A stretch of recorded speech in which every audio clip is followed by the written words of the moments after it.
네, 즐거운 시간 가지셨습니까? 예, 뭐 세상에서 먹는 즐거움이 최고의 즐거움이라고 그렇게 이야기를 합니다. 정말 먹고 마심을 통해서도 우리 하나님 앞에 영광 돌리는 그런 시간이 되셨으면 합니다. 여러분들 혹시 식사하시기 전에는 기도하시죠? 혹시 식사 끝나고 나서도 기도하시는 분 계시나요?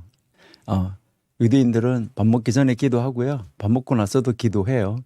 밥 먹고 난 다음에 하나님 잘 먹게 해주셔서 감사합니다. 이렇게 기도합니다. 그러니까 하나님 앞에 잘 먹겠다고 기도하고 먹고 나서도 기도하는 거, 그 습관 참 좋은 것 같아요. 여러분이 보시면 노아가 방주에 들어가기 전에도 이제 물론 기도하고 방주에서 나온 다음에도 제단을 쌓았던 것을 우리가 볼 수 있습니다. 그러니까 아브라함도 어디 가든지 가는 데마다 시작할 때 단을 쌓고 끝나고도 단을 쌓고, 우리도 무슨 일을 하든지 시작할 때 기도하고, 물론 과정에서도 계속 기도하지만은 일을 다 마쳐놓고 나서도 우리는 기도하는 그런 자리에 있으면은 너무나 좋을 것 같습니다. 하나님 감사합니다. 하나님이 우리를 사랑하시고 도와주셔서 아버지 하나님 말씀을 연구하는 자리에 있게 하시고, 하나님의 뜻을 알아가는 자리에 있게 하시고, 하나님의 역사를 우리를 통하여서 써가는 그 현장에 있게 해주셔서 감사합니다. 하나님 더 많이 하나님의 뜻을 이루고 아버지의 역사를 써가는 저희가 될 수 있도록 하나님의 쓰임받는 하나님의 사람들 되기 원하오니 아버지 저희들을 사용하여 주옵소서.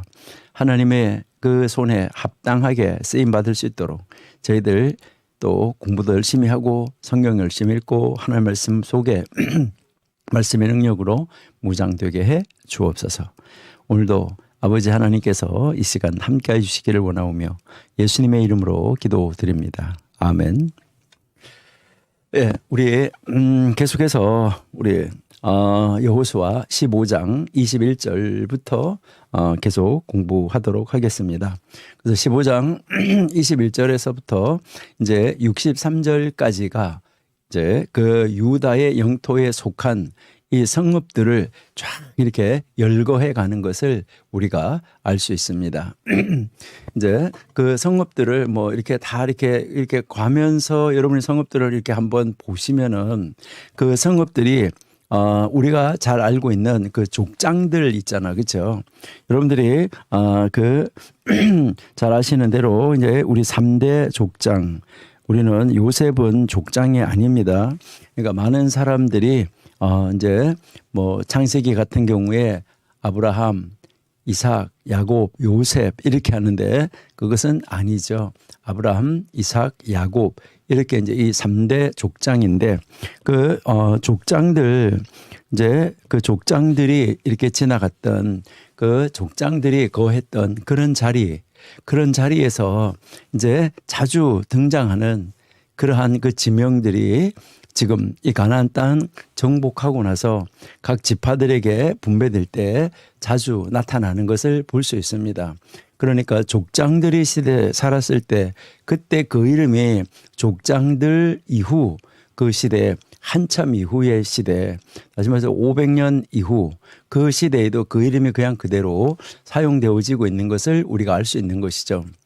그러니까 우리 뭐 대한민국 같은 경우에도 뭐 서라벌, 경주 이것이 달라지기는 했지만은 그게가 서라벌이 경주다 뭐 이런 거 이제 우리가 잘 알고 있는 것처럼 한양, 서울 이렇게 하는 것처럼 이제 그 지명이 이렇게 달라진 것도 있지만은 그냥 그대로 지명을 가지고 있는 지역이 많이 있다라는 것이죠.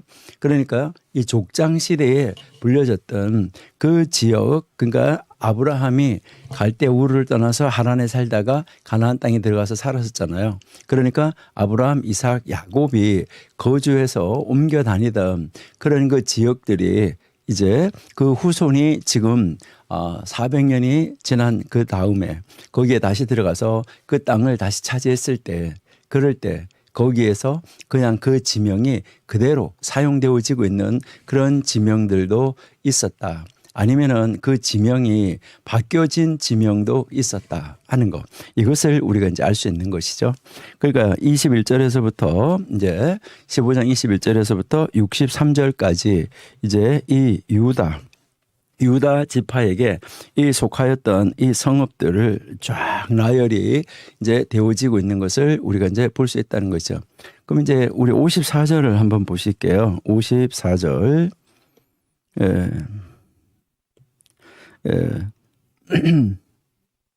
예, 54절에 보시니까 홉다와 기르바르바와 곧 헤브론 시올이니 9성읍과 그 마을들이었으며 이렇게 나오잖아요. 그렇죠? 여기에 보니까 이제 헤브론 곧 헤브론 이렇게 나오잖아요. 곧 헤브론이라는 말이 바로 기럇 아르바 곧 헤브론. 그렇죠? 그럼 이제 이 성은 또 우리가 잘 아는 대로 이 헤브론은 마무레, 숲풀, 뭐 상수리 이렇게 이야기할 나무 이렇게 할 때 이 마무레라고도 이 헤브론이 불러졌던 바로 그런 지역이라는 거, 이것을 우리가 알 수 있는데요. 창세기 한번 볼게요. 창세기 13장 18절에 이에 아브라함이 장막을 옮겨 헤브론에 있는 마므레 상수리 숲풀에 이르러 거주하며 거기에서 여호와를 위하여서 제단을 쌓았다 이렇게 말하잖아요. 그러니까 여기 아브라함이 이제 여기에 이제 있었던 아주 중요한 도시였었죠. 족장 시대에도 아주 족장 시대에도 중요한 도시였었다 하는 것을 우리가 이제 알 수 있고요. 그다음에 이제 창세기 35장 27절에 보니까 야곱이 기럇 아르바의 마므레로 가서, 예, 그러니까 여기에 야곱이 기럇 아르바 마므레, 여기도 역시 헤브론인 것이죠. 그러니까요, 가서 그의 아버지 이삭에게 이르렀다. 그러니까 아버지 거기 살았다는 거죠. 그래서 기럇 아르바는 곧 아브라함과 이삭이 거류하던 헤브론이라라고 지금 이야기하고 있는 것을 우리가 이제 볼 수 있습니다. 그러니까요, 이제 이 장소에다 이제 이 헤브론에 있는 막벨라 굴에 많은 사람이 장사된 것을 우리가 잘 알 수 있죠, 그렇죠? 그러니까 거기에 성경에서 기록된 것을 우리가 보면 창세기 23장이죠, 사라. 예, 사라에서 한번 보시면은 이제 마므레 앞 막벨라에 있는 에브론 밭 거기에 속한 굴, 그 밭과 그 주위에 둘린 모든 나무가 성문에 들어온 모든 해족속이 보는 데서 아브라함의 소유로 확정됐다. 그러니까 이제 이 아브라함이 돈을 주고 산 거니까 아브라함 것이다 하는 거죠. 그 후에 아브라함이 그의 아내 사레를 가나안 땅 마므레 앞 막벨라 밭 이제 굴에 이제 장사를 하였다라고 이야기하잖아요, 그죠? 장사했는데 바로 그 마므레는 곧 뭐라고요? 헤브론이다 이렇게 불려지고 있습니다. 그러니까 여기에서 이제 이렇게 이 지역들을 뭐 어디 지역 어디 이렇게 해서 이 나오는 것은 바로 이 지역을 누가 지금 달라고 이제 여호수아에게 말을 했습니까? 갈렙이. 그러니까 갈렙이 이제 이 지역을 취하겠다라고 이렇게 이야기한 것은 어떻게 보면 이제 이 갈렙에게는 영적인 눈이 열려 있었다라고 우리가 볼 수 있겠죠. 그러니까 그 족장들이 살던 그 땅, 바로 그러니까 그들이 살기 뭐 거의 500여 년 전에 그 살았던 족장들이 살았던 그 땅, 그러니까 영적인 눈이 열려 있었다. 아니면은 영적인 감각, 지각이 있었다라고 우리가 생각할 수 있겠죠. 그래서 결국은 이제 그 영적으로 뛰어난 사람이 바로 이제 이 갈렙이 아니었었는가 하는 거, 이것을 우리가 한번 이제 생각해 볼 수 있다 하는 것이죠. 그러니까 이 브엘세바 지역 역시 마찬가지 아닌가라는 것을 우리가 한번 이제 생각을 해볼 수 있습니다. 그러니까 15장 28절에 하살수알과 브엘세바와 비스요다 이렇게 하는데 여기서 이제 브엘세바 있잖아요, 그렇죠? 이 브엘세바는 우리가 잘 아는 대로 이제 우물을 파고 메우고 하면서 그들이 언약을 세워가지고 언약을 세운 그 바로 그 자리잖아요. 그래서 부에르 우물 세바 7, 이래서 7 우물. 그래서 7 우물은 맹세의 우물, 서약의 우물 이런 뜻으로 쓰였던 곳이죠. 그러니까 이 서원의 우물, 서약의 우물이라는 이 뜻으로 족장들은 그곳에서 정말 많은 그 시간, 많은 세월을 그곳에서 보냈던 것을 우리는 잘 알고 있습니다. 바로 그 부엘세바는 소생의 자리요 새로움과 바로 안식의 자리였었다는 거, 이것을 우리가 잘 알 수가 있는데요. 한번 보실까요? 창세기 21장. 창세기 21장 31절에 보시니까 두 사람이 거기서 서로 맹세하였으므로 그곳을 부엘세바라 이름하였더라 하는 것이죠. 그러니까 여기가 이제 새로운 삶의 언약의 보금자리를 만들어가는 것을 우리에게 가르쳐주고 있다 하는 것이고요. 그다음에 이제 창세기 26장 한번 보시면은 26장 33절에 보시니까 이삭이 여기서 그가 그 이름을 세바라 한지라. 그러므로 그 성읍 이름이 오늘까지 부엘세바더라. 이제 그 새로운 역사를 펼쳐져 가는 이 모습을 우리에게 가르쳐주고 있다 하는 것이죠. 그러면 이제 창세기 46장 1절에도 보시면 이스라엘이 모든 소유를 이끌고 떠나 부엘세바에 이르러 그의 아버지 이삭의 하나님께 희생 제사를 드렸다라고 지금 이야기를 하는 것이죠. 그러니까 바로 이제 이 영적인 안목이 열려진 이 갈렙은 이 자리를 자기에게 달라라고 이야기한 것은 대단한 그런 안목이었었다라고 우리가 생각할 수 있습니다. 그래서 그 자리는 언제나 새로운 자리, 새로운 것이 생명이 새롭게 소생되어지고 이제 돋는 도시고 또 그런 안식의 자리였었다 하는 거, 이것을 우리에게 가르쳐 주는 것이고, 그다음 이제 우리가 이제 보시면은 15장에서 이제 우리 63절 한번 가서 보시면은 또 거기에도 우리가 잘 아는 그 도시 이름이 나오는 것을 알 수 있어요. 63절에 보면 예루살렘 주민 여부스 족속을 유다 자손이 쫓아내지 못하였다. 그러니까 여기서 이제 유다 자손이 계속해서 아직까지 그때까지도 쫓아내지 못하고 있었다는 것을 가르쳐 주는 것이죠. 그래서 여부스 족속이 오늘까지 유다 자손과 함께 예루살렘에 거주했다. 이렇게 했는데 이 예루살렘은 여부스 족속이 거주하는 지대였었는데 이때 유다 자손이 쫓아내지 못했었잖아요. 근데 이제 그 유다 지파에게 그 땅을 하나님이 분배는 해줬는데 쫓아내지 못해가지고 계속 있었는데 결국은 이제 우리가 한번 성경 한번 보시면은 이제 사무엘하 5장 6절 한번 이렇게 보시니까 왕과 그 부하들이 예루살렘으로 가서 그 땅 주민 여부스 사람을 치려하며 그 사람들이 다윗에게 이르되 네가 결코 이리로 들어오지 못하리라. 맹인과 다리 저는 자라도 너를 물리치리라 하니 그들 생각에는 다윗이 이리로 들어오지 못하리라 함이라 라고 이야기했죠. 자, 그래서 다윗이 시온 산성을 빼앗았으니 이는 다윗성이라. 그때 가서 비로소 뭐가 되는 거죠? 예루살렘을 점령하게 되는 거고, 그때 가서 비로소 여부스 사람을 완전하게 쫓아낸 그런 역사를 우리가 읽어볼 수 있다 하는 것이죠. 그러니까 하나님께서 이미 그들에게 이제 언약 땅, 약속의 땅을 나눠주라고 그랬지만은 그들이 완전하게 차지한 것은 이제 솔로몬 시대 가서 거의 그 하나님이 그어준 그 구획, 하나님이 그어주신 그 경계선을 거의 확보하게 되는 이런 모습을 우리가 알 수 있다는 것이죠. 그래서 이 성읍들은 지금 여기에 이제 그 족장 시대부터 쓰여지던 이런 이 성읍들, 특별히 그 많은 성읍들 가운데서 그때부터 쓰여졌던, 그때부터 그 영적 바로 이 조상들이 살았던 영이 흐르는 곳, 이러한 이 성읍들은 유다 지파에게 풍성한 기업을 그들에게 주고 그들에게 풍성한 수확을 주고 그들이 커질 수밖에 없도록 만들어준 것을 우리가 알 수가 있어요.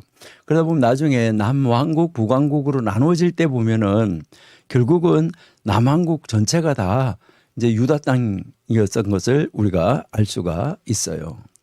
그리고 이제 그 유다 지파의 사람들에게 풍성한 기업을 줬을 뿐만 아니라 그들의 이 믿음을 강하게 하는 아주 커다란 바로 그 자극제가 영적인 흐름이었었다. 그래서 여러분들도 가족이나 여러분의 집이나 이러한 자리가 영적인 흐름이 있어지는 곳, 영적인 그 가게, 또 영적인 믿음, 영적인 후손, 그래서 그 영이 흐르는 그런 자리가 되면은 아마 좋을 것이다 이런 생각이 들어요. 그래서 아브라함, 이삭, 야곱의 하나님이 바로 그 하나님의 오래된 약속, 그러니까 이 족장에게 약속한 그 수백 년 전에 이 약속을 이루기 위해서 바로 그들의 그 자손 가운데 하나님은 함께 하시고 계셨다. 하나님의 일을 이루어 가시는데 신실하신 하나님이기 때문에 그 하나님은 계속해서 역사를 써 갔었다 하는 것을 우리가 알 수 있어요. 자, 그러면 우리 15장 32절을 한번 가보실게요. 15장 32절에 르바옳, 실힘, 아인, 림몬이니 모두 29성읍과 그 마을이었다. 자, 여기에서 이제 결국은 29개의 성읍을 지금 말을 하고 있어요. 몇 개요? 29개. 자, 여러분들이 한번 세어 보셨나요? 자, 이제 여기에 지금 이제 성경을 읽으실 때 이렇게 놓고 하나 이렇게 써가면서 하시든지 아니면 이제 우물정자를 그리는 그 성읍을 한 성 이름 나올 때마다 이렇게 발을 정자를 이제 이렇게 발정자 써가면서 성이 몇 개구나 이런 것도 한번 세어 보시는 것도 괜찮고요. 이름을 하나씩 써 보는 것도 참 좋다 이렇게 생각이 됩니다. 그래서 이 32절에 보니까 29성읍이라고 그랬는데 여러분 이 29라는 말은 굉장히 중요한 말입니다. 그러니까 여러분들이 달무드나 이런 것을 읽어보시면은 무엇을 말하냐면 이제 항상 토론을 하거나 어떤 일이 있을 때 29가지 방향에서 생각을 하라 이렇게 이야기를 하는데 여러분 어떻게 여기 이렇게 있는 데서 이렇게 해가지고 29가지 각도에서 한 사건을 바라볼 수 있겠습니까? A라는 사람이 옆에서 바라보는 사건, 뒤에서 이제 어떤 사람을 볼 때도 뒷모습을 볼 때, 앞모습을 볼 때, 옆모습을 볼 때 이렇게 하는데 어떻게 29가지 방향의 모습에서 뭐 물론 이렇게 요즘에는 컴퓨터 가지고 이렇게 착착착착 돌아가면서 뭐 29가지 아니라 100가지 방향에서도 조금씩 1도씩 돌아간다고 하면 360가지의 그 방향을 돌려가면서도 볼 수가 있겠죠. 근데 여기서 이제 이 29를 이야기하는 것, 29가지 방향에서 보라라고 이야기하는 것은 무엇을 말하냐면 상대방의 입장을 생각하는 거예요. 둘. 이제 그러니까 자기 입장에서만 보지 말고 상대 입장에서 봐라 이랬는데 우리는 뭐 상대방의 입장에서 고려하라 이렇게 이야기를 하는데 달무드에서는 상대방의 신발을 신어보지 않으면 그 사람에 대해서 말하지 말라 이렇게 이야기를 해요. 그러니까 이제 우리가 이렇게 그 사람의 입장을 내가 이해한다고 하는데 그럴 때 그 이제 내 앞에 앉아 있는 상대방의 신발을 신어보지 않으면 여러분 뭐 신발은 발 사이즈가 비슷하다 이게 아니라 그 사람의 신발을 신어봐야 아이고 이 신발이 어떻구나 하는 걸 알 수 있다는 것은 그 사람의 환경에 완벽하게 그 사람 환경 속에 들어가 봐야 그 사람의 입장이 어떤지 알 수 있다는 거예요. 그러니까 우리는 다른 사람을 볼 때 피상적으로 보고 판단하는 경우가 많은데 그러니까 사람을 볼 때 그 사람의 입장에 딱 들어가서 판단해 봐야 되는데 그 사람의 입장에서 보지 않고 자기의 사상, 자기의 생각, 이 자기의 경험 이걸 가지고 그냥 그 사람을 바라보는 거예요. 그러니까 그 사람의 입장에서 보는 것이 아니라 이거는 자기 입장에서 보는 거예요. 지금 많은 사람들이 사람을 평가할 때 정말 안타까운 것이 바로 그거예요. 그 사람 만나보지도 않았어요. 그 사람 이야기 들어보지도 않았어요. 그리고 그 사람이 어떤 상태에서 그런 말을 했는지 생각하지도 않았어요. 그렇게 하면서 말을 하고 비판을 하고 판단하는 거는 자기 입장에서 하는 거예요. 이것은 하나님이 정말 싫어하는 거예요. 그러니까 다른 사람을 판단하지 마라라고 하는데 여러분 이것은 정말 이제 요즘에 교인들도 그리고요 이 목회자들도 이제 또 이렇게 하나님 믿는 사람들도 보면 다른 사람들을 너무나 쉽게 판단해요. 자기 생각에서 자기 잣대를 가지고 이거는 정말 큰일 나는 것입니다. 심판 판단은 하나님께 달려있는 것이지 사람이 하는 거 아니에요. 정말 조심해야 돼요. 그래서 우리는 상대방을 이해하려고 하면 그 사람의 신발을 신어보라고 말하는 것처럼 그 사람의 상대방의 입장을 100% 헤아릴 수 없다고 그러면 우리가 그 사람의 입장에서 서서 뭘 생각한다는 게 아니라 그게 자기 입장이다. 여러분들이 욥의 세 친구가 처음에 가가지고는 뭐 위로하는 것 같은데 나중에는 자기들의 입장, 자기들의 주장, 자기들의 경험, 자기들의 지식이 나올 수밖에 없었던 거예요. 욥도 이렇게 욥의 친구들이 그 가서 욥하고 대화를 나누는 것을 보면 그렇다는 거예요. 그래서 이제 이 39가지 29가지 판단을 하라. 이 말은 상대방의 입장을 고려하는 것이고 먼저 그 다음에는요. 이 9는 여러분들이 잘 아신 대로 진리의 수예요. 제발 자기가 바르게 알지 못하면 그 사람을 가지고 판단하면 안 된다는 거예요. 진리에 서서 판단하라는 거예요. 뭘 하려고 하면 진리에 서 있으라는 거예요. 그래서 이 29라는 숫자가 상대를 고려하는 것이고 진리 안에서 모든 일을 하라. 이것을 이야기를 하는데 여기에도 지금 29 성읍이라고 나오잖아요. 그러니까 여기에 지금 21절에서 63절까지 해서 유다 성읍이 이제 여기에 나오고 있는데 특별히 21절에서부터 이제 이 32절까지 해서 이제 이 성읍들을 하나 이렇게 여러분이 세어 보면은 38개가 나오는 것을 알 수 있어요. 그러니까 38 성읍이 나오는데 여기에서 이제 29 성읍이라고 말을 하잖아요. 근데 하나님은 참 놀라운 것을 우리에게 가르쳐 주는데 그냥 이것은 뭐 아주 사실은 평범한 거예요. 아무것도 아닌 것 같지만은 여기에서 우리에게 하나님은 이제 모든 것을 진리 안에서 말씀하시는데 여기서 그렇게 하시면서도 이제 하나님은 실제적으로 구체적으로 이것이 무엇을 말한다는 것을 정확하게 가르쳐 주고 있습니다. 그러니까 이 38개라고 말하는데 이 38개 중에서 9개, 그러니까 9개를 빼면 29가 되는데 이 38개 중에서 이제 이 9개 성읍은 유다 경계 안에 기업이 있었던 시몬의 것이에요.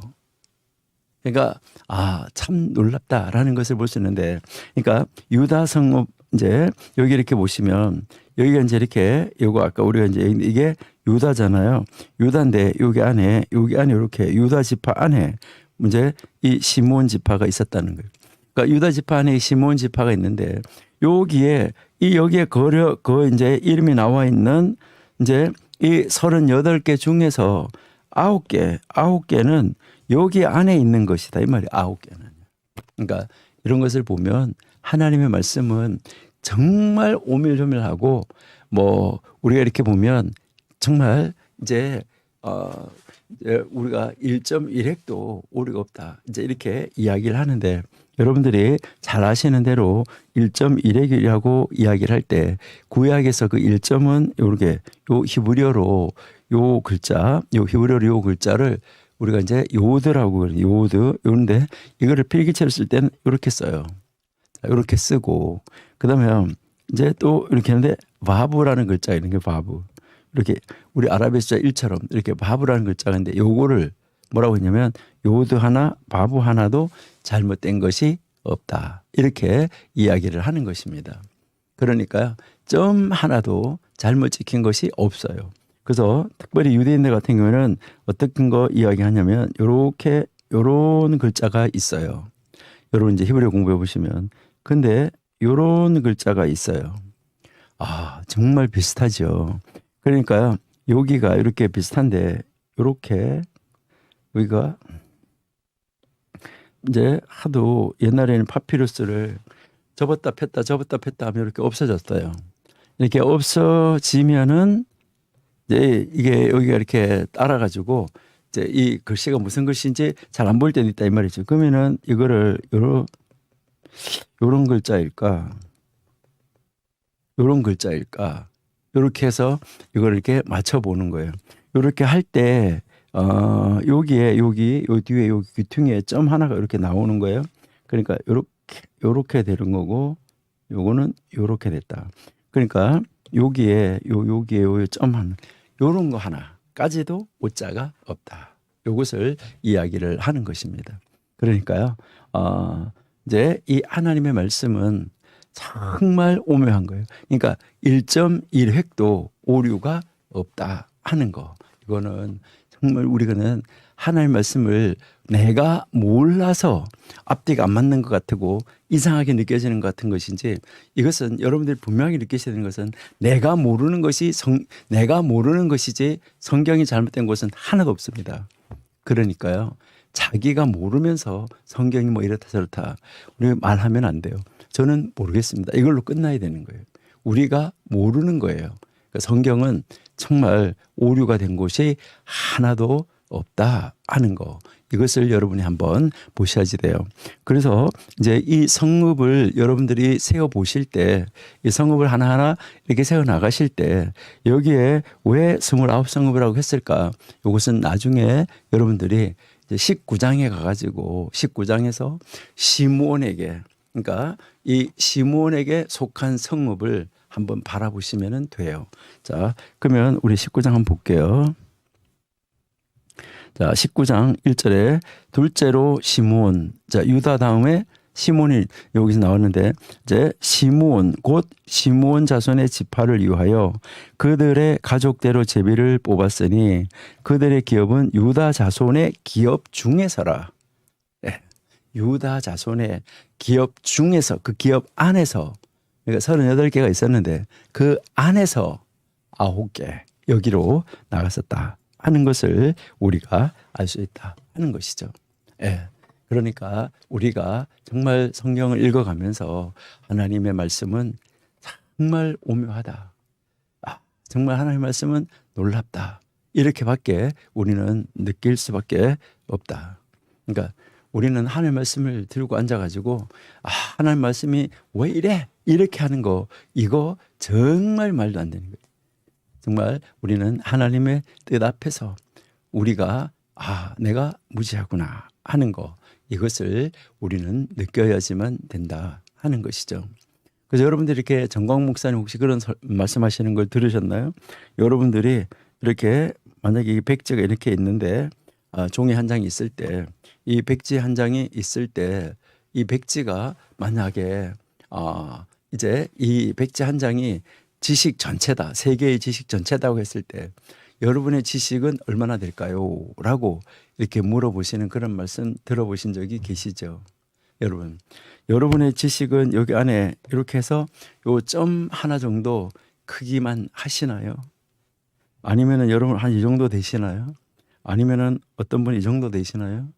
아니면은 어떤 분은 뭐 이렇게 거의 이 세상에 있는 모든 지식을 다, 정보를 다 가지고 아시고 계시나요? 근데요, 정광 목사님 말씀하신 대로 점을 찍으려고 보니까 그 가장 적은 점을 찍으려고 해도 그것만큼도 모른다는 거죠. 이 세상의 지식을, 이 지식 크기가 요 정도 크기, 세상의 지식 크기가 요 정도 된다 그러면은 내가 가지고 있는 지식은 이 안에 점을 찍을 만큼 그런 정도도 모른다. 이것을 우리가 고백할 수밖에 없다 하는 것이죠. 그러니까 참 이제 우리가 안타깝고 이 놀라운 이런 모습들을 우리가 한번 생각을 해볼 수 있습니다. 그래서 유다 성읍에 속한 성읍은 29개가 맞다 하는 거, 이것을 여러분들이 기억을 하시고요. 그다음 이제 또 이제 이 33절에서부터 우리가 이제 15장 33절에서부터 이렇게 보시면은 평지에는 에스다올과 소라와 아스나와 이제 그다음에요 사노아와 엔간님과 답보아와 에남과 그다음에 야르묵과 아둘람과 소고와 아세가의 아세가와 그다음에 사라임과 아디담과 그데라와 그데로 다임이니 14성읍과 그 마을이었으며 이렇게 나오는 거죠. 자, 여기에서도 여러분이 이렇게 한번 보시면 이제 여기에도 15개 성읍 가운데 이제 15개 성읍이 나오는데 이 15개 성읍 가운데서 그데라하고 그데로다임, 이것은 같은 성읍이에요. 그래서 이제 우리가 이렇게 그 성읍이 이렇게 나올 때 이렇게 보시면은 그게 다 이유가 있어요. 우리는 모르지만은. 그러니까 특별히 이 성경을 그 당시에 처음에 이 여호수아 성경을 처음으로 듣는 사람들은 다 이해를 할 수 있었어요. 근데 지금은 이제 몇천 년이 지난 다음에 우리가 보니까 지금 성읍들하고 자꾸 맞춰보려고 하니까 맞네 틀리네 뭐 어쩌네 이렇게 이야기하는 것이지 그 시대 사람들은 다 이해할 수 있었다 이 말이죠. 여러분들 한번 이렇게 생각을 해보시면 이제 두 사람이 이렇게 마주서 가지고 이야기를 해요. 둘이서 이제 두 분이 A라는 사람과 B라는 사람이 둘이 이렇게 마주서서 이제 이야기를 할 때는 서로가 다 이해를 했거든요. 그러니까 이해했는데 이 사람들이 둘이 서서 A라는 사람, B라는 사람 이렇게 말했고 이렇게 말했다 이렇게 말했다 이거 적어놓은 것을 뭐 한 100년 후나 후대 사람들 이렇게 보면 왜 이게 앞뒤가 안 맞아? 이렇게 말할 수 있는 가능성이 얼마든지 있습니다. 근데 그때의 그 당사자들은 서로가 충분히 이해가 됐어요. 그러니까 그 여호수아서도 마찬가지예요. 성경 전체 마찬가지인데 지금 우리가 이해를 하지 못할 뿐이지 그때에는 그 사람들은 그것을 듣고 분명하게 확실하게 이해할 수가 있었다 하는 거. 이것을 여러분들이 꼭 기억을 하시면 좋을 것 같아요. 그 여기서 이제 그 36절에서 14성읍이라고 말한 것도 마찬가지다. 이렇게 이제 보시면은 좋을 것 같고요. 그리고 이제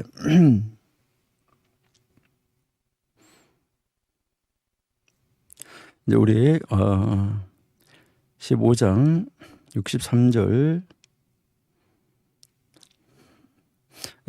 예루살렘 주민 여부수 족속을 유다 자손이 쫓아내지 못하였으므로 여부수 족속이 오늘까지 유다 자손과 함께 예루살렘에 거주하였더라라고 이야기했는데 아까 이야기했지만은 이제 여기에서 이 성의 주위에 있는 이 시온산, 그러니까 그 시온산은 다윗 시대까지 정복하지 못했었던 거 아까 우리가 성경에서 읽었잖아요. 그리고 그 아래성 바로 이 시온성 아래성 이 예루살렘은 유다가 취한 후에 우리 한번 보실게요. 자, 사사기 1장 8절 유다 자손이 예루살렘을 쳐서 점령하여 칼날로 치고 그 성을 불살랐다. 그러니까 이렇게 유다가 이 성을 취한 뒤에 다시 여부수 사람들이 다시 취했어요. 자, 우리 1장 21절 한번 가볼게요.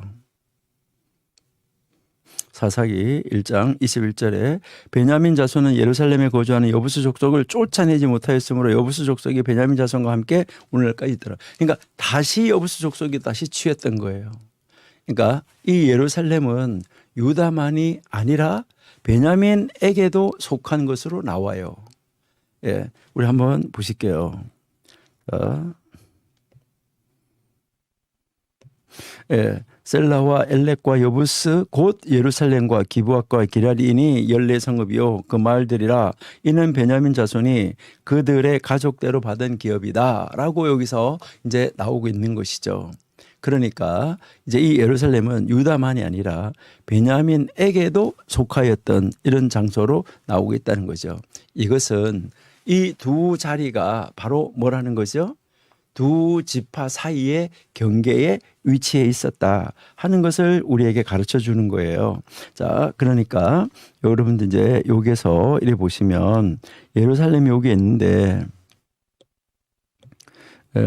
이제 이 예루살렘이 여기 있는데 여기가 이제 이 유다 지파하고 이제 여기 여러분 이렇게 보시면 여기 이렇게 자, 여기가 이제 요게 베냐민 지파잖아요. 그러니까 그 경계선 상에 있었던 것을 이제 우리에게 가르쳐 주는 건데 그 경계선 상에 있었기 때문에 이쪽에서도 같이 이야기하고 있는 것을 우리가 볼 수 있다 하는 것이죠. 예. 자, 그다음 이제 한번 볼게요. 자, 그다음 이제 우리 16장 여호수아 이제 16장으로 이제 가봅니다. 여호수아 이제 16장하고 17장 이 두 개의 장이 누구에게 해당되는 거냐면 요셉에 대한 분배. 그러니까 요셉에 대한 분배인데, 그러니까 요셉 지파는 사실 요셉 지파는 없잖아요. 요셉 지파는 없고 요셉의 아들 둘이잖아요. 그렇죠? 그러니까 이제 그 요셉의 아들들 이제 둘이 이제 나오는 것을 우리가 이제 볼 수 있는데, 자, 여기에서 이제 그 16장 이제 17장이 나오는데, 여기서도 참 우리가 성경을 읽어보면은 참 의미심장한 것을 우리가 읽을 수 있는데, 우리 16장 1절에서 4절을 먼저 한번 읽어보실게요. 자, 16장 1절에서 4절.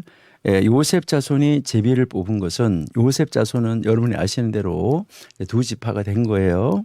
자, 이제 여리고 셈 동쪽 여리고 곁 요단으로부터 광야로 들어가 여리고로부터 베델 산지로 올라가고, 그다음에 베델에서부터 루스로 나아가 아렉 족속의 경계를 지나 아다롯에 이르고, 그다음에 서쪽으로 내려가서 야블레세 족속의 경계와 아래 베토론과 겟셀까지 이르고 그 끝은 바다였더라. 자, 그다음에 4절에 요셉의 자손 므낫세와 에브라임이 그들의 기업을 받았더라. 그러니까 앞에서 요셉으로 시작했는데 뒤에 가서는 두 지파를 이야기를 하고 있는 거죠. 그러니까 이제 이 므낫세와 에브라임이 이 지역을 유산으로 받았다. 그러니까 이제 그 유다를 이어서 지금 요셉 지파가 기업을 분배받게 되는 요 모습으로 우리에게 가르쳐주고 있다 하는 것이죠.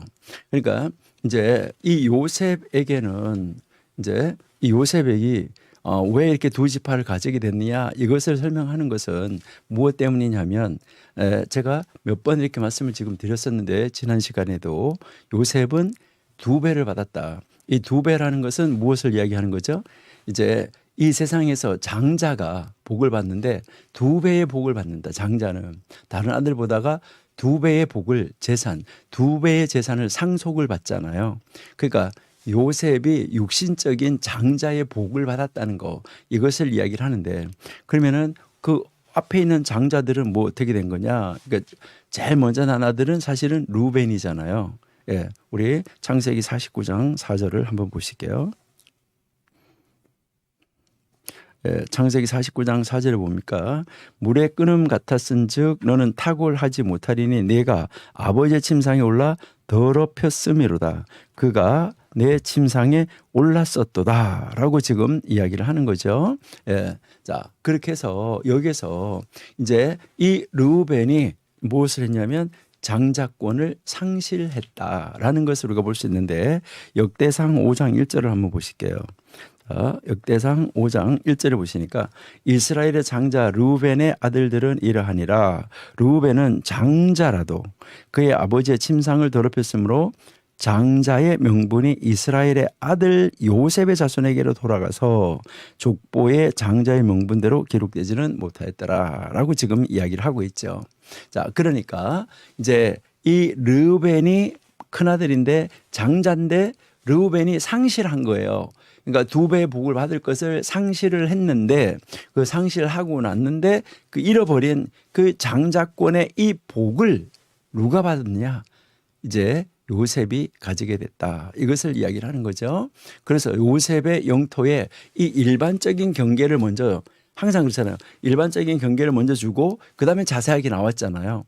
그러니까 1절에서 4절까지 이 요셉 영토의 일반적인 경계를 딱 기록을 해주고, 그 다음에 이 에브라임과 이 므낫세 이 반지파에 대해서 이 서쪽에서 이 므낫세 이 반지파에 대해서 이야기하고 있다. 이렇게 여러분들이 이해하시면은 되겠죠, 그죠? 예.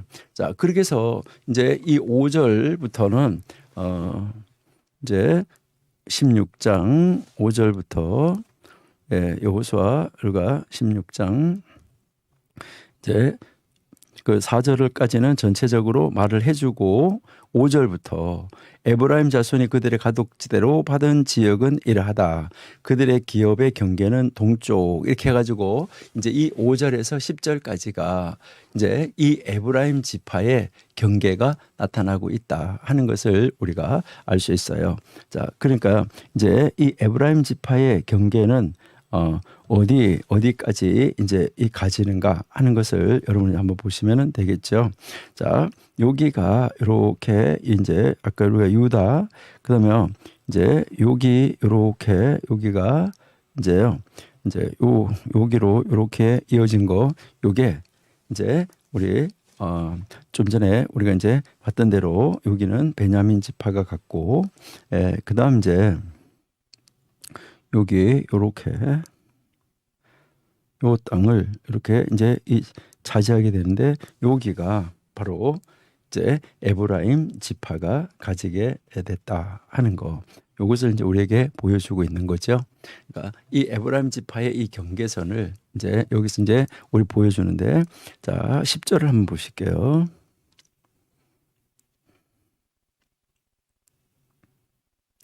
예, 10절을 보시니까 그들이 겟셀에 거주하는 가나안 족속을 쫓아내지 아니하였으므로 가나안 족속이 오늘까지 에브라임 가운데 거주하며 노역하는 종이 되니라라고 지금 이제 나와 있죠. 그러니까 가나안 족속을 쫓아내지 못했다. 이것은 이제 지금 계속 모든 지파가 계속 그렇게 했었는데, 어떤 지역은 다윗 때, 어떤 지역은 솔로몬 때 이렇게 해서 완전하게 이게 점령이 되어지기는 하지만은, 그러나 이 민족들이 이 족속들을 쫓아내지 못하고 있으니까 그 족속들이 이제 계속해서 이스라엘 역사에 또 이스라엘 백성들에게 근심거리가 되고 있었던 것이 사실이다 하는 것을 우리에게 가르쳐 주는 것이죠.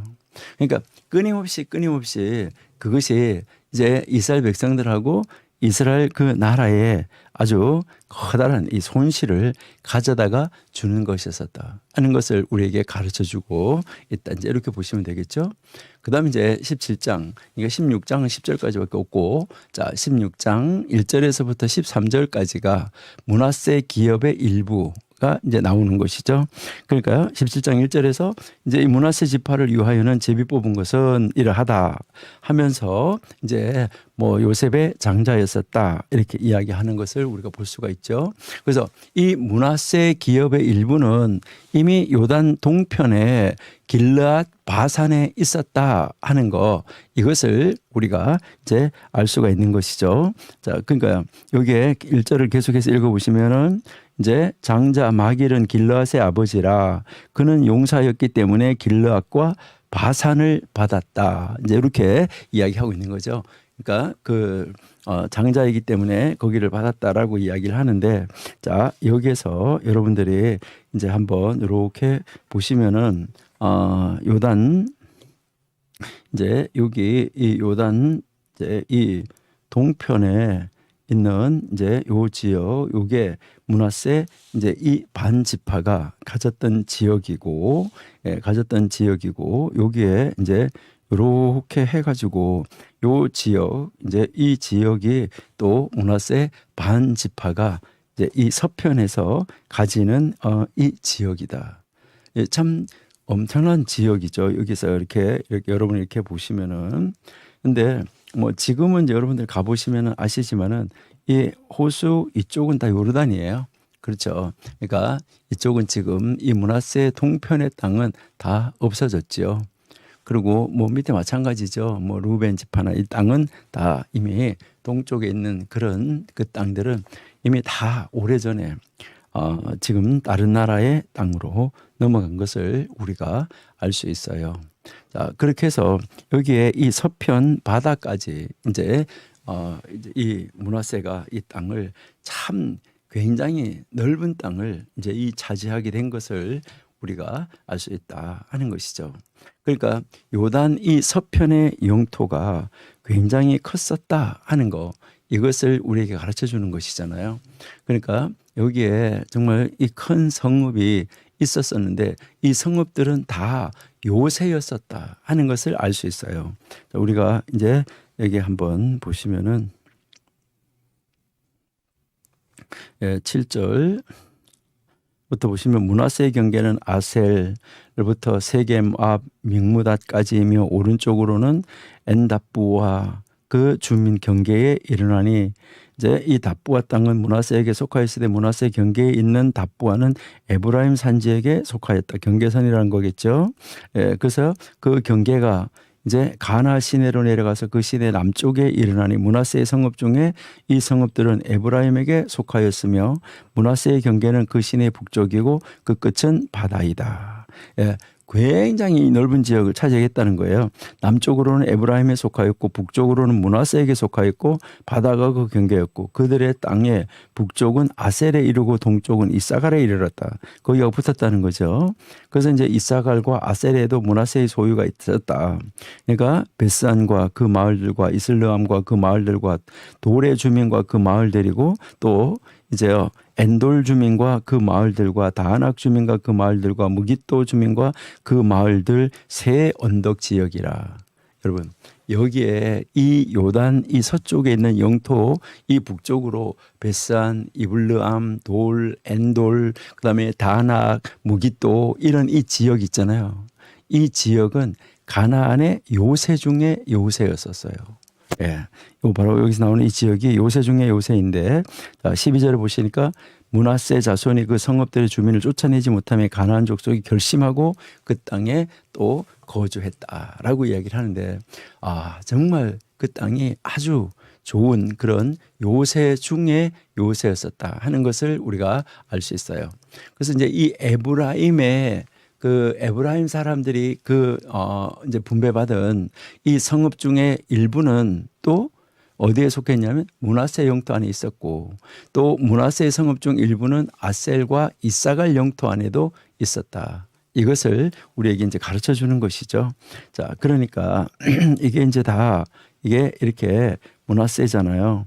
자, 그러면 여기가 이제 이 므낫세인데 여기에 이제 보시니까 이 므낫세 영토 안에 이제 이 에브라임 지파의 영토도 여기 이 에브라임 지파의 경계다가 보니까 이제 여기 에브라임 성읍의 일부가 므낫세 영토 안에 또 있었다 하는 것이고 그다음에 이제 또 므낫세 그 중에서는 또 여기 이 북쪽으로 여기 바다잖아요.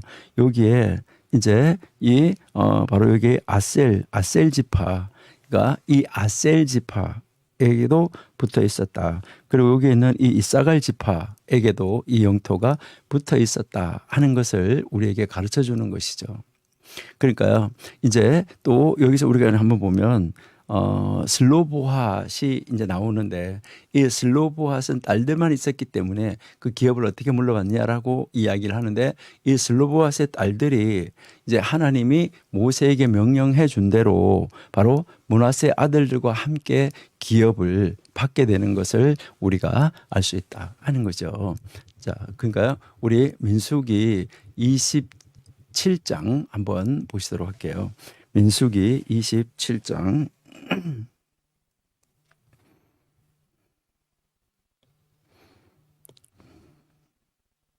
예, 민수기 27장 1절에서 한번 보시니까 요셉의 아들 므낫세 종족들에게 므낫세의 현손 마길의 증손 길르앗의 손자 헤벨의 아들 슬로보앗의 딸들이 찾아왔으니 그의 딸들의 이름은 말라와 노아와 호글라와 밀가와 디르사라라고 이제 이야기하죠. 예. 자, 그래서 그들이 회막문에서 모세와 제사장 엘라살 지휘관들과 온 회중 앞에 서서 이르되 우리 아버지 광야에서 죽었으나 여호와의 거슬러서 모인 고라의 무리에 들지 아니하고 자기 죄로도 이제 자기 죄로 죽었고 아들이 없다. 그러니까 우리 어떻게 해야 되느냐? 아들이 없다고 아버지의 이름이 종족 중에서 없어지면은 되겠느냐? 그러니까 기업을 달라라고 이야기를 하죠.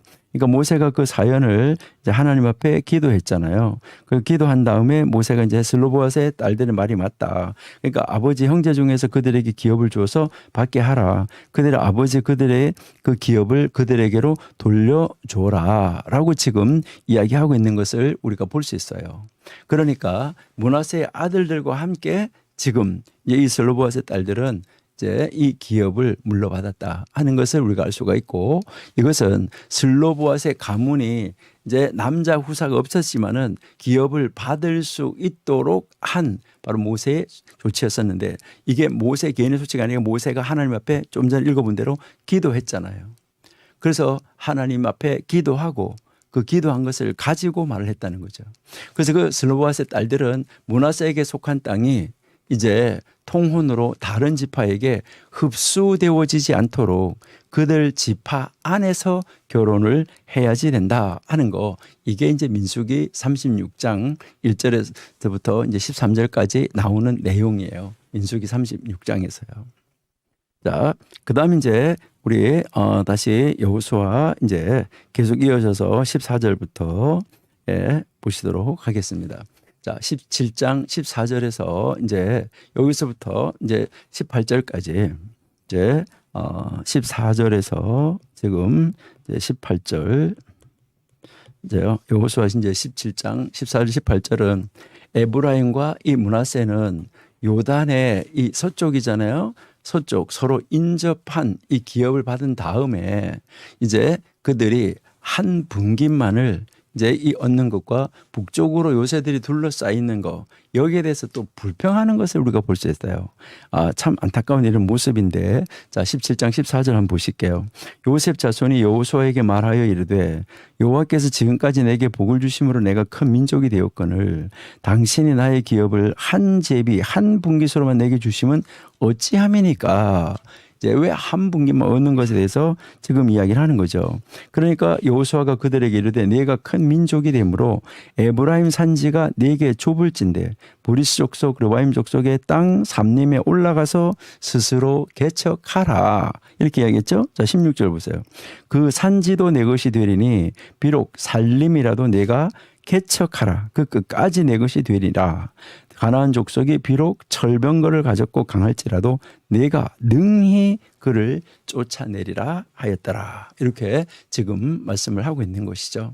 그러니까 여기에서 이제 이 북쪽으로 요새들이 둘러싸여져 있는 바로 이 지역, 여기에 대해서 지금 불평을 하고 있는 것을 볼 수 있는데 여호수아는 그들의 그 모든 주장, 그러니까 이제 이 요셉의 후손들이 이렇게 하는 그 주장에 대해서 이제 이것을 반대로 지금 대응하고 있는 것을 볼 수 있어요. 뭐라고 그런 거죠?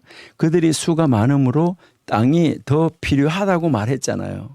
이제 24절에서 17장 14절에서 땅이 더 필요해요라고 이제 우리에게 땅이 필요한데 왜 한 몫만 주냐 이렇게 하니까 수많은 그 많은 수를 사용을 해서 영토 안에 이 삼림 지역을 개척해서 거기서 정착해라고 이제 15절에서 가르쳐 준 것이죠. 그러니까 가서 그걸 차지하라는 거죠. 그러니까 또 뭐라고 그래요? 철병거가 있는 가나안 족속이 경계 안에 있다. 이 철병거를 가졌는데 우리가 어떡하냐. 이렇게 이제 불평을 하는 거죠. 그러니까 18절에 가봐요. 자, 그러니까 18절에 가니까 뭐라고 그래요? 그들이 가나안 족속을 능히 쫓아낼 능력이 있다. 이제 한번 보세요. 그 산지도 내 것이 된다. 비록 삼림이라도 내가 개척하라. 그 끝까지 내 것이 되리라. 가나안 족속이 비록 철병거를 가졌고 강할지라도 네가 능히 그를 쫓아내리라. 그러니까 너희가 반드시 이길 수 있다. 이것을 이야기를 하는 것이죠. 그러니까 여기에 14절에서 제비 하나라는 것은 요단 서편에서 에브라임과 므낫세의 영토가 결합되어 있다는 것을 이것을 의미하는 거예요.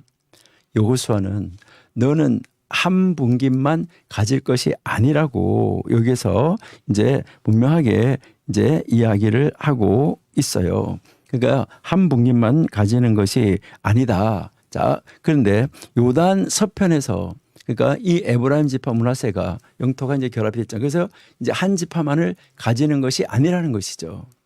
그들이 이 추가적인 땅을 얻게 될 것이다 하는 그런 뜻이 아니에요. 그들에게 주어진 모든 땅을 너희가 가서 점령하고 차지하고 그걸 개발해서 그 땅을 너희가 가지라. 이것을 이야기를 하는 거예요. 그러니까 추가적으로 더 영토를 확장해 줄 것이다. 이걸 말하는 게 아니에요. 그들의 주어진 모든 땅을 그 안에 있는 모든 땅 그것을 그 있는 사람 쫓아내고 그것이 너희들이 가지게 될 것이다. 이것을 이야기를 하고 있는 것입니다. 그러니까요. 참 이제 하나님이 이 이스라엘 백성들을 이제 거기 가서 그 땅을 가나안 땅을 정복하고 차지하는 것에 대해서도 하나님이 놀라운 그 역사를 써가는 것을 이제 정말 하나하나 이 여호수아를 통해서 이제 그 하나님의 뜻을 전파하고 가르치고 내가 너희들과 함께 하고 있기 때문에 그들이 절병가 아니라 어떤 병거를 가지다 하더라도 내가 너희와 함께 하기 때문에 너희는 그것을 차지할 수 있으니까 넓은 걸 자꾸 생각하지 말고 뭐 하라는 거예요? 그 땅을 순수하게 너희 경계 안에 있는 땅을 너희들이 완전하게 정복하고 찾아서 가져라고 개발해. 이것을 이야기를 하고 있는 것입니다. 참 놀랍다 하는 것을 우리에게 지금 가르쳐주고 있다. 이렇게 여러분이 보시면 되겠어요. 자, 그러면 이제 우리 이제 17장 요 정도로 하고 그다음에 18장으로 가보실게요. 자, 이제 여기에서 이제 이 18장하고 18, 19장 이제 이 여호수아서 18장 이 19장은 이제 앞에 이제 나머지 앞에는 굉장히 길게 뭐 성을 이렇게 다 이제 그 성읍들을 쭉 설명을 했었는데 이제 18장에서도 19장까지는 나머지 지파들에 대해서 그냥 이렇게 많이 묶어서 하는 것 같은 이런 느낌을 우리가 받을 수도 있어요. 자, 그러면 이제 18장 1절이 이렇게 보시면은 이스라엘 진영의 위치가 바뀌어지는 것을 알 수 있어요. 자, 우리 한번 볼까요? 18장 1절에서 보시니까 이스라엘의 이제 이 이스라엘 자손이 온 회중이 실로에 모여라고 이야기하죠. 그렇죠? 실로에 모여 거기에 회막을 세웠으며 그 땅은 그들 앞에서 돌아와 정복되었더라라고 지금 이제 그 이야기를 우리가 하고 있는 것을 우리가 이제 볼 수 있는데요. 그러니까 여기에 이제 그 실로라는 그 지역에 대해서 우리 한번 보시면 이제 요 지역을 여러분 이제 한번 보시면 이제 좋은데 요 지역이 어딜까 하는데 자, 여기에서 이제 보시면 이제 중간에 여기에 이렇게 깜빡깜빡 하는 거가 아마 보이실 거예요. 자, 이 깜빡깜빡 하는 거에 여기가 이제 실로라는 것이죠. 자, 여기에 이제 실로라는 곳인데 자, 여러분 이렇게 보시면 여기에 이제 요 실로가 있어요. 자, 여기에 이렇게 요 실로가 있는데 자, 여기가 이제 여리고잖아요. 여기가 이제 여리고고 그럼 여기에 이제 길갈이 있을 때인데 이제 이 길갈에 있었던 진영이 여기 실로의 요 지역으로 지금 이제 이 장소가 바뀌어진 거예요. 진영이. 그러니까 이스라엘의 진영이 이 전체 모든 것을 지배해 나가고 인도해 가고 다스리는 그 지역이 이제 드디어 이제 이 길갈에서 지금 실로로 옮겨져 가 있는 것 이것을 우리가 이제 볼 수 있다 하는 것이죠. 예. 자, 그러면 여기 이제 이제 실로로 이제 옮겨가는데, 그러니까 온 회중이 이제 실로에 모여서 거기에 회막을 세우고, 그다음에 그 땅은 그들 앞에 돌아와서 정복이 됐다. 그들이 이제 그 실로의 땅을 정복해 간 이 모습을 가르쳐 주는 것이죠. 그러니까 이스라엘 진영은 이제 좀 전에 이야기한 것처럼 이제 그들의 그 전체적인 통솔하는 그 지역이 이제 바뀌었다 하는 것을 알 수가 있죠. 그래서 드디어 어디에 와서요? 여기에 실로에 와서 성막이 세워졌다는 거죠.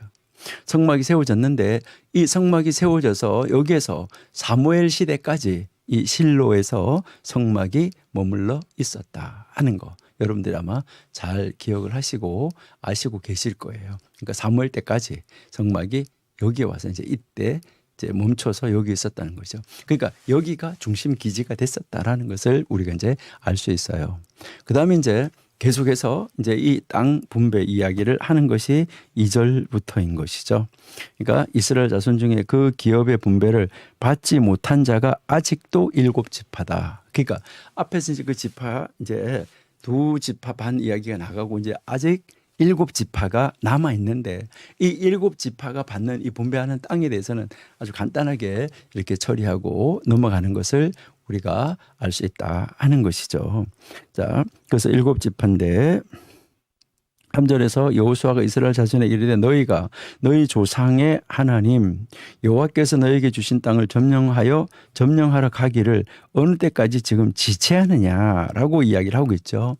그러니까 지체하지 말고 이제 가서 점령하고 그 땅을 차지하라라고 이야기를 하고 있는 것입니다. 그러니까 유다와 요셉은 제비뽑기를 통해서 이미 그들의 기업을 다 받았어요. 그런데 이 요단 서편에 그들의 기업을 받지 못한 7지파가 남아 있다는 것이잖아요. 근데 이 아직 요단 서편에서 그들이 기업을 받지 못했는데, 근데 그래서 여호수아는 각 지파에서 지금 3사람씩 선정하라, 그들을 보내라, 그들이 일어나서 그 땅에 두루 다니며 그들의 기업에 따라 그 땅을 그려 가지고 내게로 가져와라. 그러니까 그 땅을 이렇게 그려 가지고 오라. 이제 이 말은 사람을 보내서, 사람들을 이제 이 3사람씩 보내 가지고 그 남은 7지파가 취할 기업을 조사해 오게 했었던 것이죠. 그러고 나서 이제 우리가 이제 그 11절에서부터 보시면은,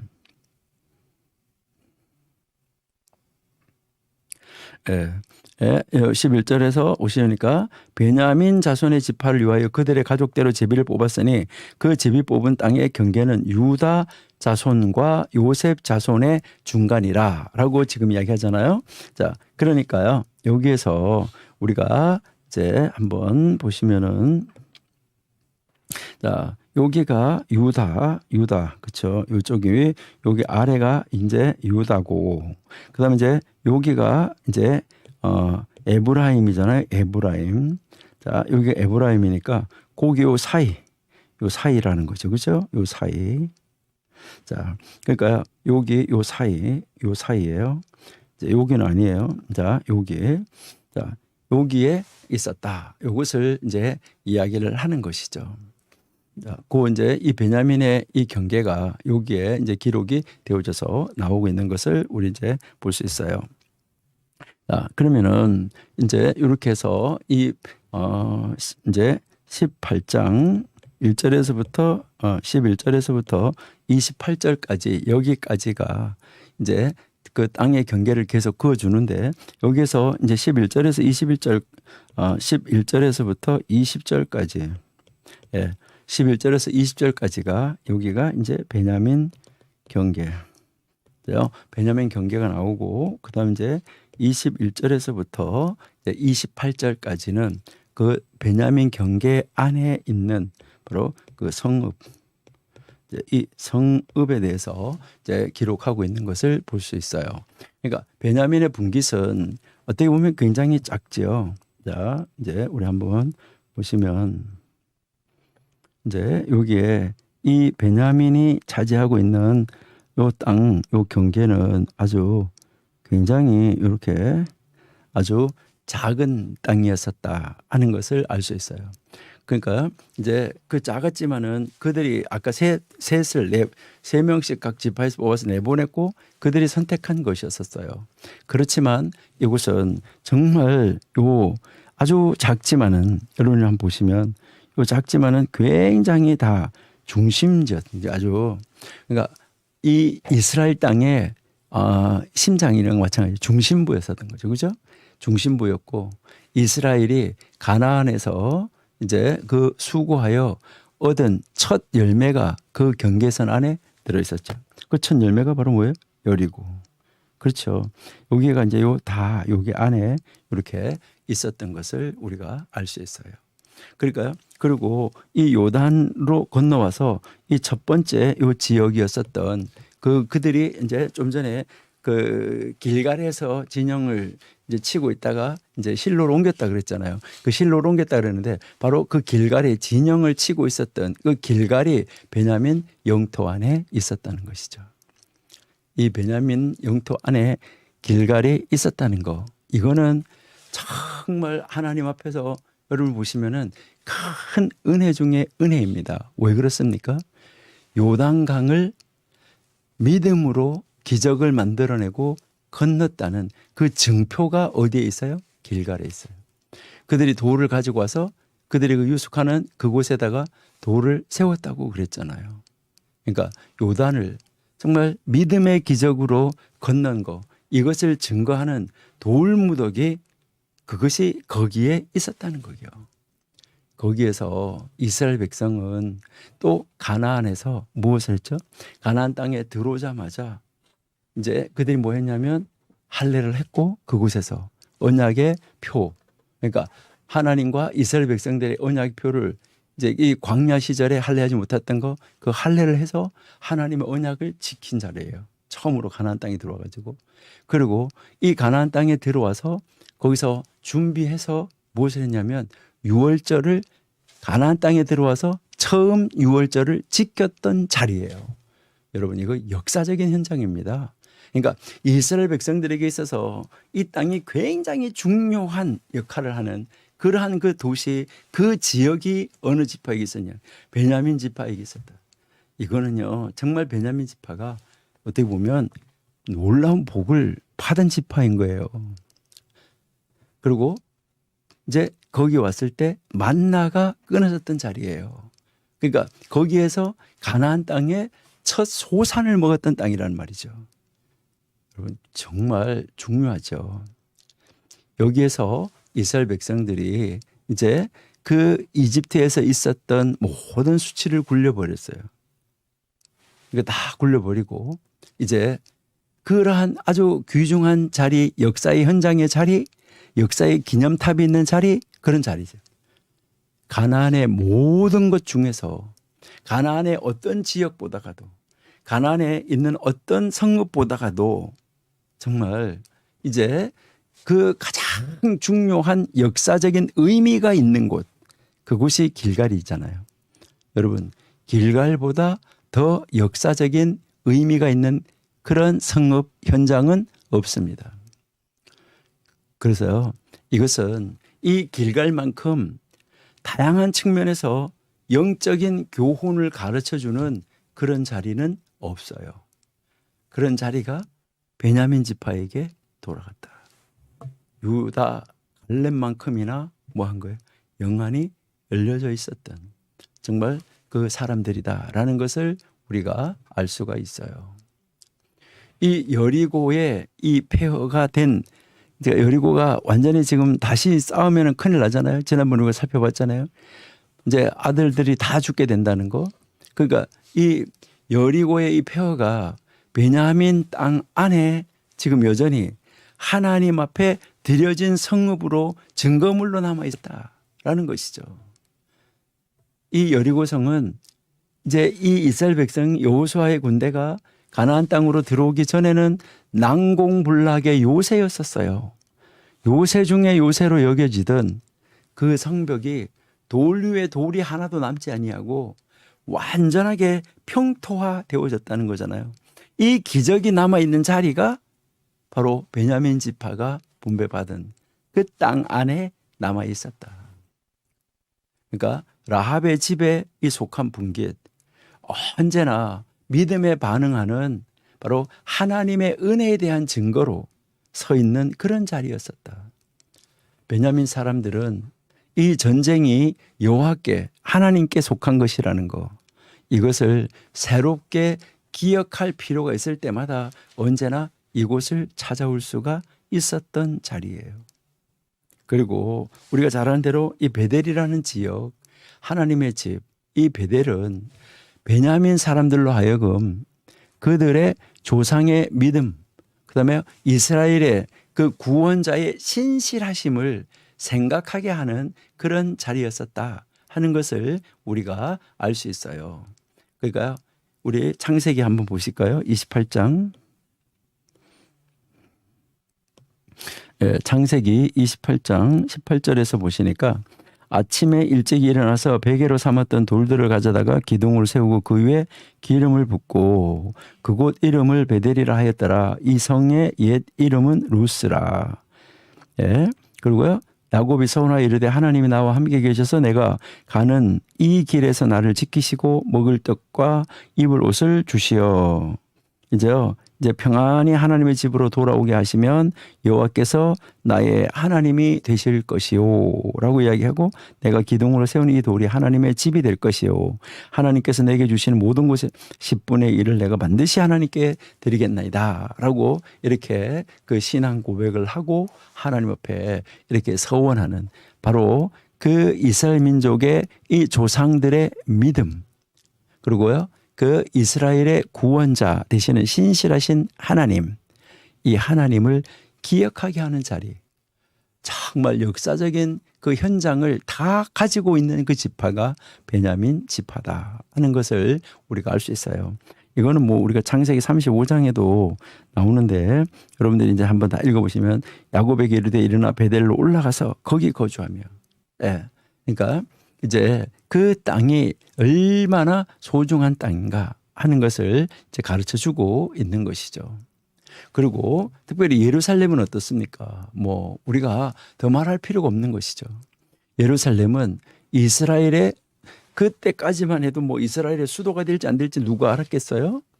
그 뭐 베냐민에게 그 땅을 분배해 베냐민이 그 땅을 가질 때만 해도 이스라엘의 수도가 뭐 예루살렘이 될 것이다.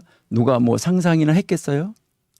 근데 바로 이 다윗이 나타나가지고 다윗이 왕이 돼서 여부스 사람들을 그 산지 요새에서 쫓아낼 때까지 그때까지 이제 그 이방 사람들이 차지하고 있다가 후에 가서 그 땅을 다윗이 차지하고 그것을 수도로 삼게 되는 정말 놀라운 역사적인 현장인 것이죠. 그러니까요. 지금 이 베냐민 땅은 과거, 현재, 미래의 이 축복들을 가리키는 많은 이 상징, 표징, 징표를 가득하게 가지고 있는 그런 지역이었었다 하는 것을 우리에게 가르쳐 주는 것이죠.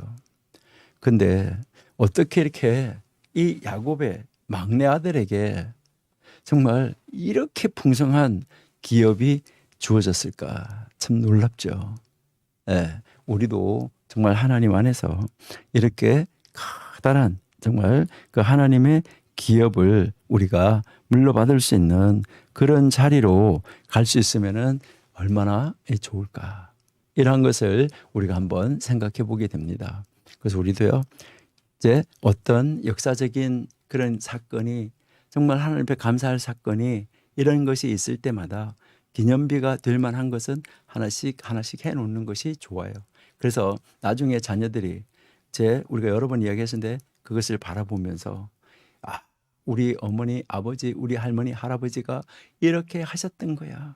그러니까 그때 우리 할아버지의 하나님, 우리 할머니의 하나님, 우리 아버지의 하나님, 우리 어머니의 하나님, 나의 하나님이 나에게도 이렇게 해주실 거야 하는 이런 그 증표, 역사적인 그 교훈이 있는 자리, 정말 대단한 자리잖아요. 그 자리를 누가 가지고 있어요 지금? 예, 이 베냐민이 가지고 있었다는 거, 정말 이 베냐민 막내 아들이, 그러니까 이 정말 야곱의 이 막내 아들 베냐민은 놀라운 복을 받았다 하는 것을 우리가 알 수가 있습니다. 자, 이제 그 다음에 이제 둘째 아들 시몬으로 넘어간 것을 우리가 알 수가 있죠. 그러니까 이제 그 시몬, 이제 먼저 유다, 그 다음에 이제 요셉 지파 갔다가 쫙 이제 해서 여기 이제 요셉, 에브라임, 므낫세 반지파 가고, 그 다음에 이제 다시 시몬으로 온다고 아까 제일 처음에 우리 시작할 때 이제 순서가 이런 식으로 땅을 분배하고 있다라는 것을 이제 제가 말씀을 드렸죠. 예. 자, 이제 이 시몬이 이제 19장 1절에서부터 9절까지가 이제 이 시몬이잖아요.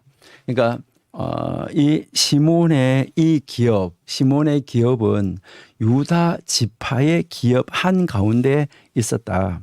아까 우리가 이제 그 이야기를 했었는데요. 자, 여기에서 여러분 이렇게 보시니까 이제 요게 우리가 이제 아까 유다인데 여기 요 속에 이렇게 있었다는 것이죠. 그리고 이쪽에는 아직까지 가사 이 블레셋 지역은 그대로 남아 있게 되는 요 지역이었다 하는 것을 우리가 알 수가 있죠. 그러니까 요 속에 이제 있었다라는 것을 알 수 있는데, 유다의 땅은 아주 너무나 넓기 때문에 뭐 물론 다 차지할 수도 없었고 그 일부가 시몬에게 나누어 주었다라고 우리가 볼 수 있는데, 우리 창세기 49장 7절 말씀을 한번 보실게요.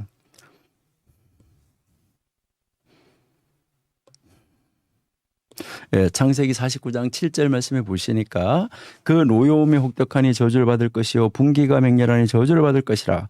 내가 그들을 야곱 중에서 나누며 이스라엘 중에서 흩으리로다.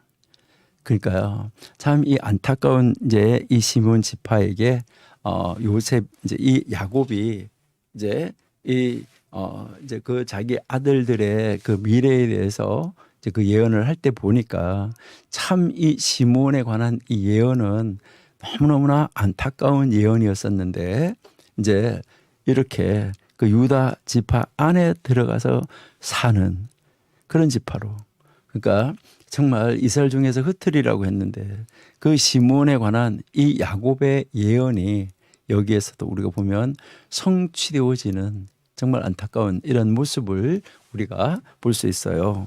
자, 그다음에 이제 우리 19장 2절을 한번 보실게요. 그들이 받은 기업은 부엘세바와 곧 세바와 몰라다와라고 이야기를 하는데, 여기에서 이 부엘세바와 세바는 사실은 이제 같은 자리다라고 우리가 보시면 되겠어요. 그러니까 여기에서 이제 이 부엘세바 곧 세바 이렇게 우리가 이제 보시면은 이제 되는 것인데, 그래서 여기에 이제 이 두 자리는 같은 자리다라고 여러분 보시면 되는데, 6절 한번 보실게요. 곧 또 르바욱과 사루헨이니 13성읍이요 또 그 마을들이며라고 나오잖아요. 그러니까 여기에서 13성읍이라고 언급됐는데 어떤 성읍들은 그 땅 안에 없는데도 이 개개의 분깃의 경계를 설명하는데 포함되어 있어요. 이것은 때로는 주어진 성읍의 이 수요가 여기에 이제 이 본문에 언급된 수요하고 아까처럼 우리가 일치하지는 않지만은 이것은 우리가 모르는 것이지 하나님이 그렇게 말씀하신 이유가 있다. 이렇게 이제 보셔야지 돼요. 자, 그래서 우리 19장 15절 한번 보실게요. 예. 뭐 갓닥과 라할랄과 시므론과 아달라와 베들레헴이니 모두 12성읍이요 이렇게 이야기하잖아요. 그렇죠? 예. 그다음에 이제 우리 30절을 한번 보시면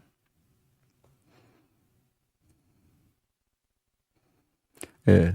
여기에 움마와 아벡과 르호빈이 또 22성읍과 그 마을들이요라고 이야기하고, 또 38절을 보시면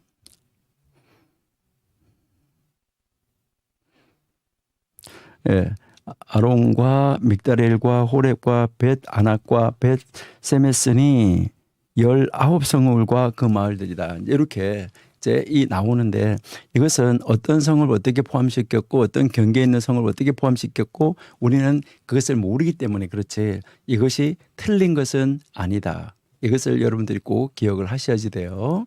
자, 그다음 이제 우리 그러면 다시 19장 10절부터 다시 한번 보실게요.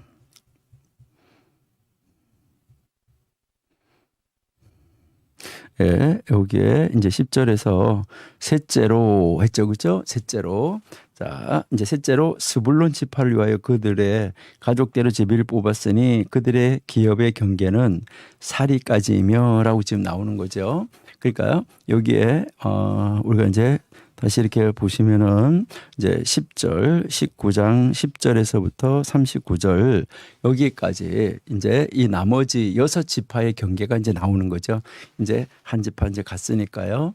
자, 베냐민 지파 가고 6지파가 나와 있는데, 자, 이제 시몬 지파가 갔고, 이제 시몬 지파 끝나고 나니까 6지파가 남았는데, 여기에서 이제 이 10절에서부터 이제 16절까지는 스불론의 경계, 그 다음에요 17절에서 23절 요것은 이사갈의 경계, 그 다음에요 24절에서부터 31절 여기는 아셀, 그 다음 이제 32절에서 39절은 납달리, 그 다음 이제 40절에서 48절은 단의 경계, 이렇게 말을 해주고 있다. 이렇게 보시면 되죠.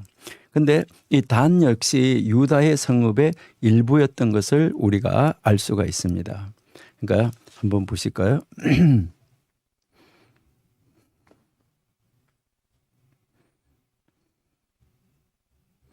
19장 41절 한번 보실게요. 예, 각각 그들의 그 기업의 지역은 소라, 에스다올, 이르세메스와라고 지금 이야기를 하는데, 이게 유다 성읍의 그 일부 성읍이었던 것을 우리가 알 수가 있습니다. 이렇게 해서 이 10장의 19장 10절에서부터 39절까지 그냥 탁 퉁쳐가지고 지금 여기서 이제 가는 거 보면 스불론, 이사갈, 아셀, 납달리, 단 이렇게 이 넘어가는 것을 우리가 볼 수 있다는 것이죠. 자, 그러면은 여기서 우리가 다시 한번 이제 보시니까 예. 이제 여기 이제 여러분들이 이제 요 지파 땅을 한번 이렇게 보시는데 요것보다가는 아마 요것이 더 이제 보기가 더 좋지 않을까 이렇게 이제 생각이 되는데 바로 이 지파들에 대해서 땅을 이제 이렇게 쫙 분배하는 것 요것을 여러분이 바라보면서 그림을 이렇게 그려가면서 이제 보시는 것이 좋다 하는 거죠. 그러니까 여기에 단이 이제 이렇게 있을 텐데 요 단이 나중에는 여기 북쪽으로 옮겨가게 돼서 여기 위에도 단이 또 있는 것을 우리가 이제 볼 수 있어요. 예. 그러니까요 여기에 이제 이 예루살렘도 베냐민하고 유다하고 그 경계선상에 있었던 이런 모습을 우리가 알 수 있다 하는 거죠.